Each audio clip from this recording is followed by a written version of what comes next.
Il sera 23 h. Le flash, Sophie Echen.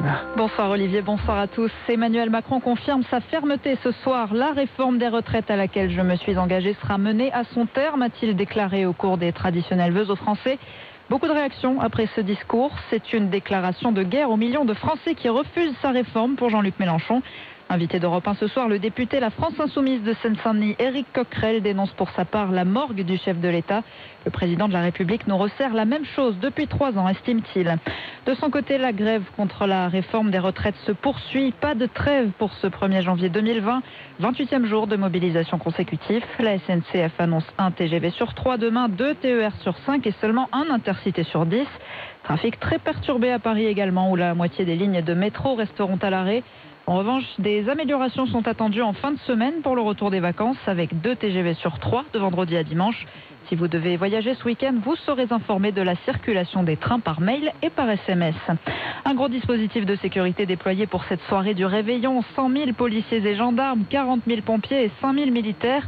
À Paris, 300 000 personnes sont attendues sur les Champs-Élysées où les festivités se déroulent en ce moment. L'avenue est fermée à la circulation. Un barrage filtrant a été mis en place. Après la prise d'assaut de l'ambassade américaine à Bagdad ce matin, Donald Trump menace de faire payer le prix fort à l'Iran. Il accuse Téhéran d'avoir orchestré cette attaque. L'Iran sera tenu pleinement responsable des vies perdues ou des dégâts occasionnés dans nos installations, tweet le président. Donald Trump qui remercie par ailleurs les dirigeants irakiens pour leur réponse rapide. Au Venezuela, au moins 10 prisonniers sont morts lors d'affrontements dans une prison du nord-ouest du pays. Une rixe sur fond de guerre de gang. Et puis Marc Vera perd son procès contre le guide Michelin. Le chef estimait que le guide rouge avait fait erreur en privant l'un de ses restaurants de sa 3e étoile en janvier dernier. Il avait demandé 1 euro symbolique de réparation pour le préjudice subi. Tout de suite, c'est le retour de la libre antenne avec Olivier Delacroix. Très bonne soirée à tous et très bon réveillon sur Europe 1. À tout à l'heure, Sophie. À tout à l'heure, exactement. Europe 1. Écoutez le monde changer. Vous aussi, venez vous confier à Olivier Delacroix en appelant le 3921, 50 centimes la minute.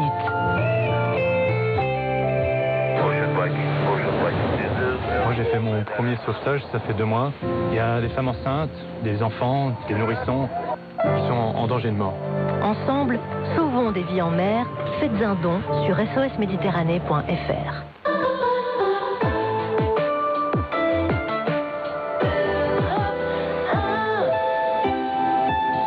Olivier Delacroix est à votre écoute sur Europe 1. Vous êtes toujours sur Europe 1, c'est la libre antenne, c'est votre radio qui vous ouvre ses ondes jusqu'à 1 h du matin en direct pour dans à peine 33 minutes, 32 minutes maintenant, fêter le passage de l'année 2019 à l'année 2020. Je ne me suis pas trompé d'ailleurs. Ouais, c'est assez étonnant parce que vous savez, durant toute l'année, quand on me demande en quelle année on est, je suis souvent incapable de dire en quelle année on est. Bon, à 1 an ou 2 ans près, hein, quand même.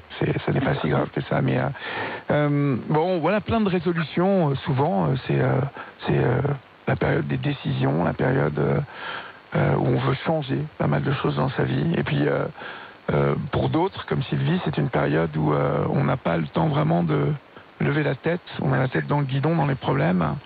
Et justement, cette période, Sylvie, ce soir, vous êtes toute seule, là. Vous n'avez pas eu d'amis qui vous ont convié ce soir Oui, je sais, j'ai la dame qui a fait en sorte, la dame, grâce à qui je suis dans cette maison, qui m'avait invitée, mais je suis pas en état, je suis très, très fatiguée. Je suis très dépressive, alors j'aurais aimé être hospitalisée.